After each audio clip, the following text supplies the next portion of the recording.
साधना सहारनपुर में अपने पति दिनेश के साथ एक छोटे कमरे में किराए पर रहती थी। साधना के 2 बच्चे थे, दीपू और पूजा।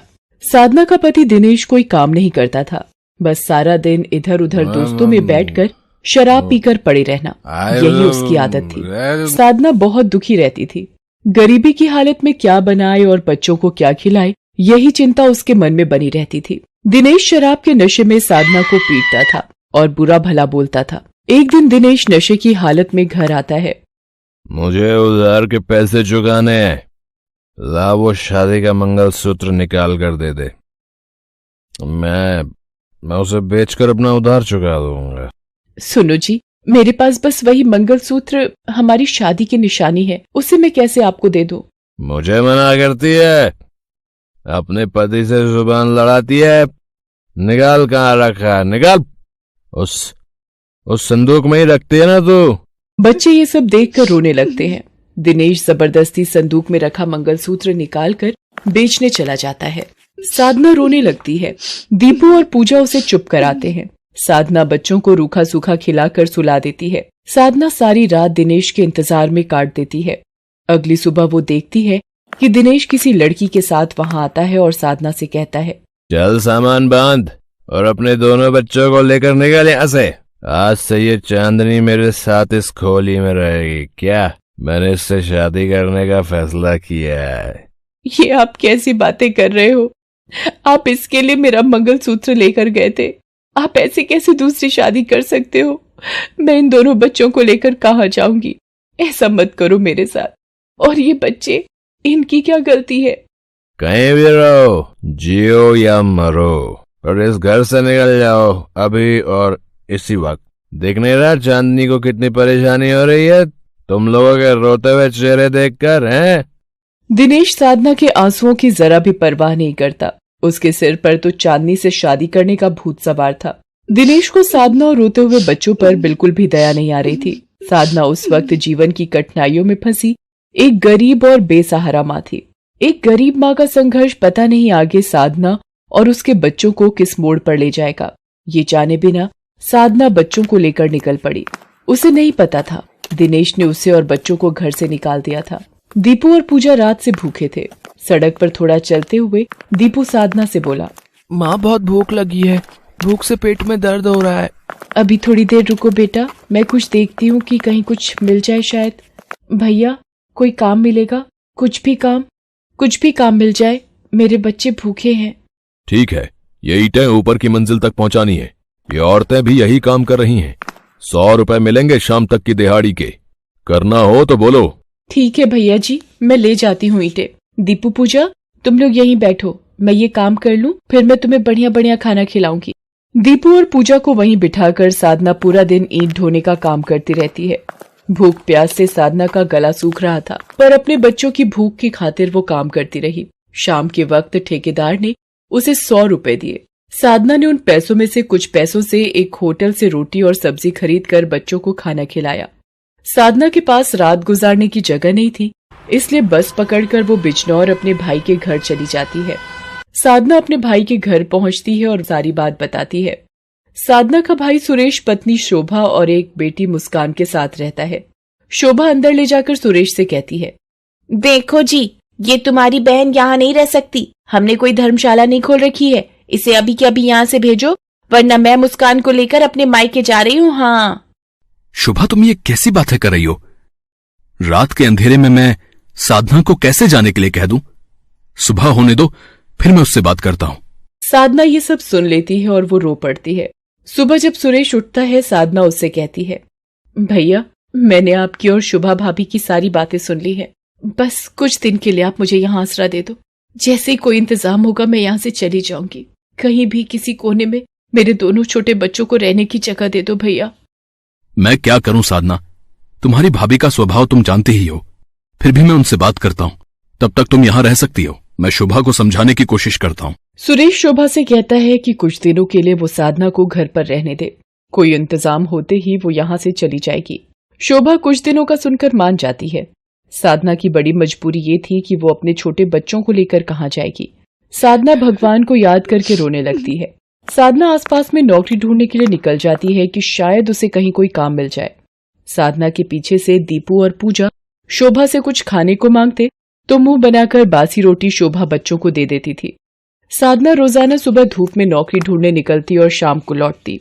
तब तक बच्चे उसकी राह देखते हुए घर के दरवाजे पर ही खड़े रहते थे। साधना हिम्मत नहीं हार रही थी। एक दिन साधना काम ढूंढने निकलती है।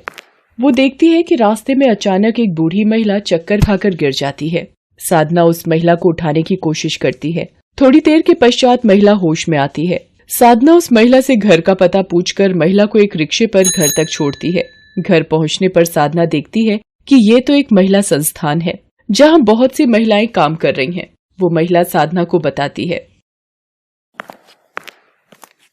मेरा नाम सुशीला है। पता नहीं कैसे चक्कर आ गए और तुमने मुझे संभाल लिया। शुक्रिया बेटी। तुम्हारा नाम क्या है? जी मेरा नाम साधना है। माँ जी, आज आप ये बीपी की गोली खाना भूल गई थी, तभी आपको शायद चक्कर आ गए। अगर कुछ गलत हो जाता माँ जी तो हम बेसहारा औरतों का क्या होता? आज आपकी वजह से ही हमारे सिर पर छत है। अरे बिमला, परेशान होने की बात नहीं है।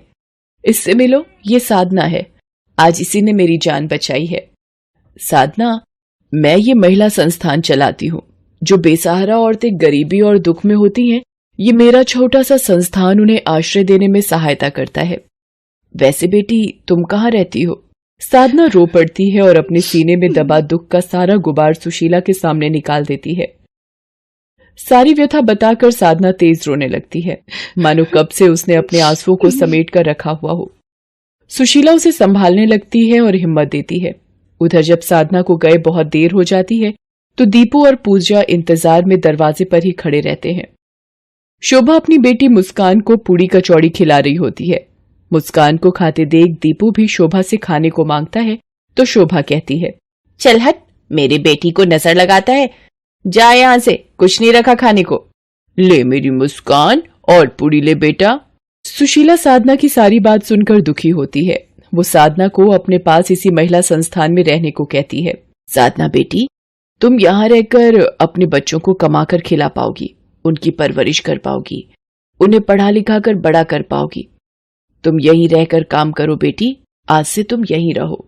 सुशीला की बात सुनकर साधना को थोड़ी हिम्मत मिलती है। वो बच्चों के पास जाकर देखती है कि दीपू रो रहा है। पूजा सारी बात साधना को बताती है कि किस तरह शोभा ने दीपू के साथ गलत व्यवहार किया।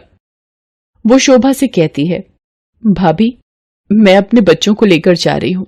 आपका बहुत बहुत शुक्रिया, इतने दिन आपने मुझे और मेरे बच्चों को अपने घर में पनाह दी। पर साधना, तुम कहाँ रहोगी? भैया, मैं पाल लूंगी अपने बच्चों को।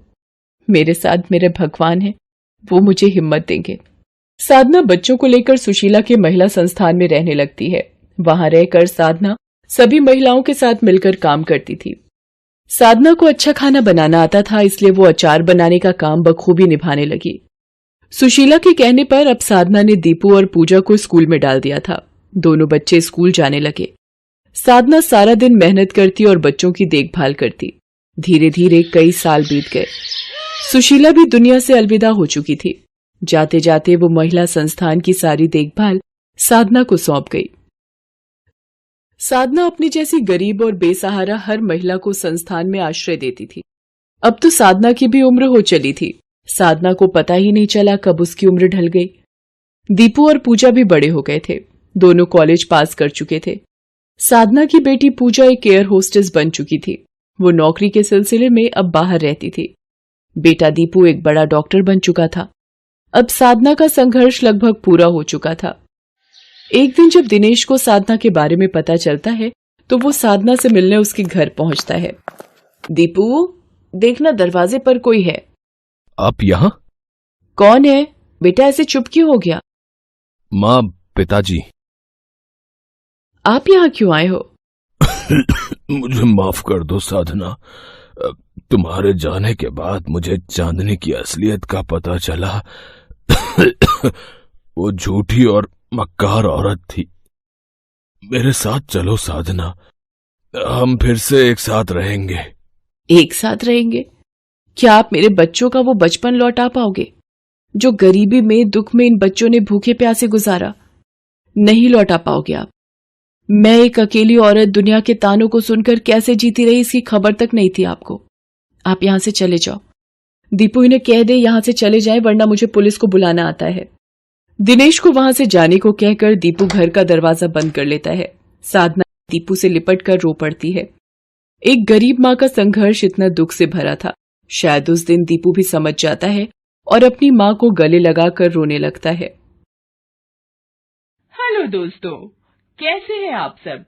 हमारी कहानियां देखने के लिए हमारे चैनल को सब्सक्राइब कीजिए और हाँ, बेल आइकॉन पर क्लिक करना मत भूलिएगा।